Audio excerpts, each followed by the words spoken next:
Number 10, Dying Light. This open-world first-person survival horror game put in some of the cooler elements of parkour into a zombie horror survival game. The game also has a running clock. During the day you need to find supplies, and during the night you need to not be out. I mean, you can be out if you want, but it's better if you're not. There's a lot of cool stuff. The game also features a pretty sweet multiplayer mode, and really, it's just a ton of fun. It was a big surprise hit this year, and GameRanks is happy to recommend it. Number 9, LEGO Dimensions. If you've seen Skylanders or Disney Infinity, you know basically what LEGO Dimensions is. Basically, when NFC gaming arrived, and it wasn't just the people that came up with Spyro, when Nintendo and Disney both got in the mix, it was really only a matter of time before LEGO did. I mean, honestly, can you think of something that exists already that is better suited for this kind of game?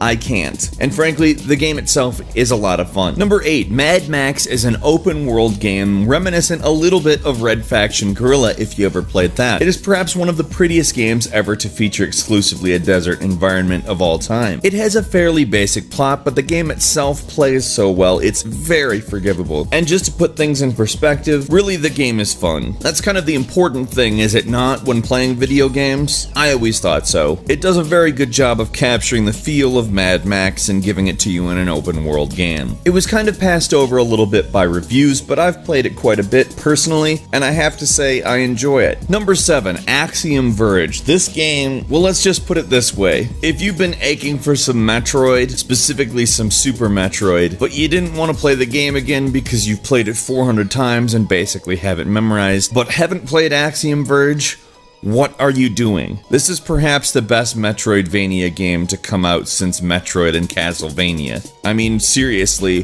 what a fantastic game. The controls are tight, the level design is amazing, and truthfully, you're not going to beat this as far as anything that even vaguely resembles Metroid. No joke, if Nintendo ever gets back to making 2D Metroid games, this is the one to beat.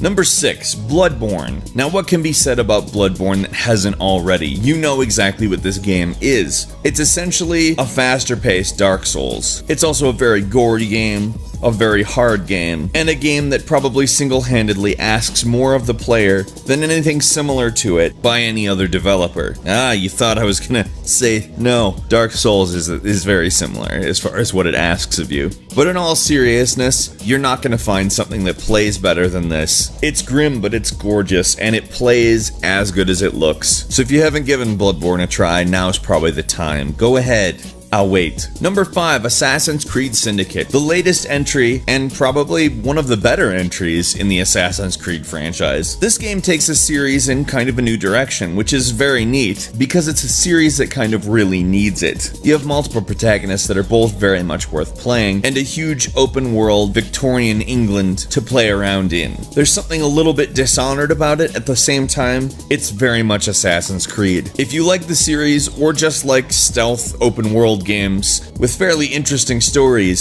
Syndicate is a must-play. Number 4, though it was embroiled in controversy, Batman Arkham Knight is probably the best Batman Arkham series game, period. The story was a bit of a fake-out. I won't spoil what it is, but it's actually a retelling of one of the most popular Batman stories of all time, and I'll say this, they did it really well. That being said, once you've figured it out, and that's that. Still, if you ask me, it's not about the destination, it's about the journey. And Arkham Knight absolutely provides you the kind of journey that you are going to want if you're interested in highly refined, incredibly fun video games. Number 3, if you don't see Just Cause 3 as one of the most highly anticipated games of the year, period, then let me see if I can get you interested from the action-adventure perspective. You're given a near unlimited amount of options as to what you want to do in this game. Yes, there's a story, but I'm sure, as with Just Cause 2, it's not that important. Just Cause has always been about the carnage and seeing how far you can take it. Just Cause 3 looks like it is going to be the absolute definitive wild carnage game of this generation, at least so far. I'm incredibly excited for it.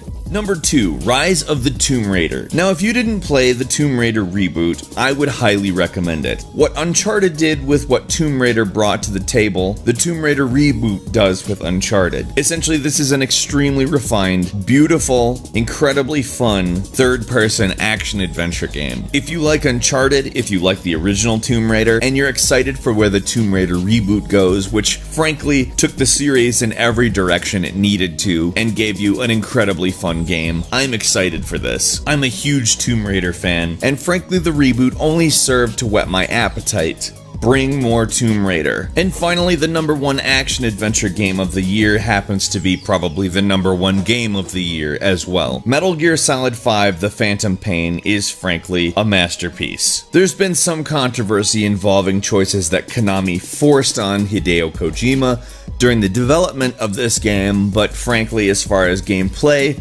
and game world, this is by far the best Metal Gear game ever made and one of the best games ever made. This game is a frigging triumph, and you owe it to yourself to play it. It's amazing, and I can't stress that any more or any less. It is amazing.